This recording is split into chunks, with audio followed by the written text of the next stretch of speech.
Hello everyone, this is Doc Mitch again. So Doc, may rabies ba ang kalmot ng pusa? So, ang rabies ay pwedeng makuha yan sa kagat at kalmot ng aso, pusa o ibang hayop. So, ang sagot dyan ay oo. Yes, posible talaga na magkaroon ng rabies kapag ka nakalmot ka ng pusa o na-scratch, ganon. So, oo ang sagot.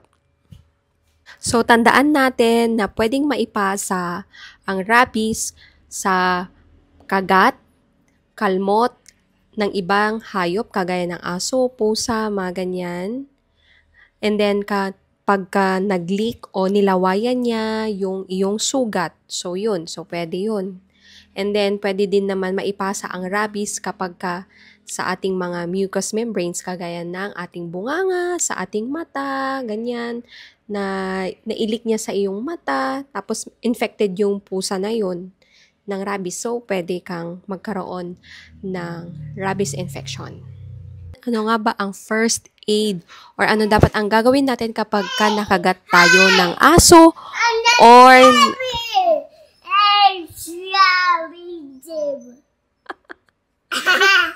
what? Calix, you go there. Mommy's vlogging. First aid treatment against rabies.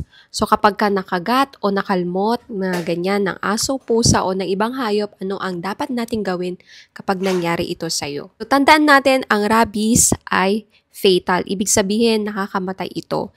Pero naiiwasan naman siya 100%.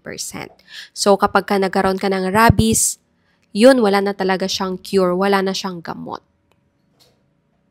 So, kapag nakagat ng aso o nakalmutan ng pusa o ng ibang hayop, ang una nating dapat gawin ay hugasan kaagad ito ng sabon at ng tubig. So, yun, hugasan mo yung area kung saan ka nakagat o nakalmutan ng pusa. Yan. Sabunin mo ng maigi, hugasan mo ng maigi. Pagkatapos nun ay i-dry mo siya.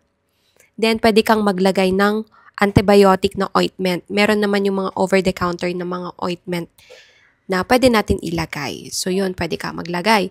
And then, kapag nagdudugo naman siya, pwede mo siyang punasan ng gasa o ng tela, mga ganyan. Tapos, lagyan mo ng ointment. Then, make sure na within 8 hours or 24 hours, kailangan dalhin ka agad sa Animal Bite Center o kaya sa doktor para mabigyan ka agad ng anti-rabies na bakuna. Yun ay para maiwasan na magkaroon ng rabies infection, mga ganyan. Then, mga tetanus na vaccine, kung hindi ka pa updated sa mga bakuna mo o hindi ka pa nabigyan noon ng tetanus vaccine, pwede kang bigyan nun. Then, antibiotic, depende kung gaano kalalim yung sugat o yung kagat, ganyan. So, pwedeng bigyan ng antibiotic. Doc, paano nga ba natin maiiwasan ang pagkakaroon ng rabies? Unang-una dyan, be a responsible pet owner. So, ibig sabihin kung ikaw ay may alaga na hayop, na pusa, aso, mga ganyan, dapat lagi mong pabakunahan yan ng rabies vaccine. Yun. Then, alagaan mo siya, bigyan mo ng bahay, pakainin mo. Then, iwasan dapat sila, yung mga alaga mo na lumalabas o makipaghalubilo sa mga stray dogs or stray cats na tinatawag, yung mga nasa labas lang ng mga hayop. Kasi pwede silang makakuha ng rabies. Yun. Pangalawa, once na ikaw ay nakagat o nakalmutan, act quickly. Ibig sabihin, pumunta ka agad sa doktor. Yung mga sinabi ko na mga first aid treatment, kapag nakalmot o nakagat ka, gawin mo yun. Then, pangatlo, get treatment. Ibig sabihin, magpakabakuna ka agad, immediately. No, wala nang tanong-tanong pa dyan. Kung hindi mo alam kung ikaw ay nakagat o nakalmot, huwag ka na magdalawang isip. Pumunta ka na agad sa inyong doktor para bigyan ka ng anti-rabies vaccine. Ang bakuna, anti-rabies vaccine, ay para maiwasan ang pag-spread pa ng infection nito.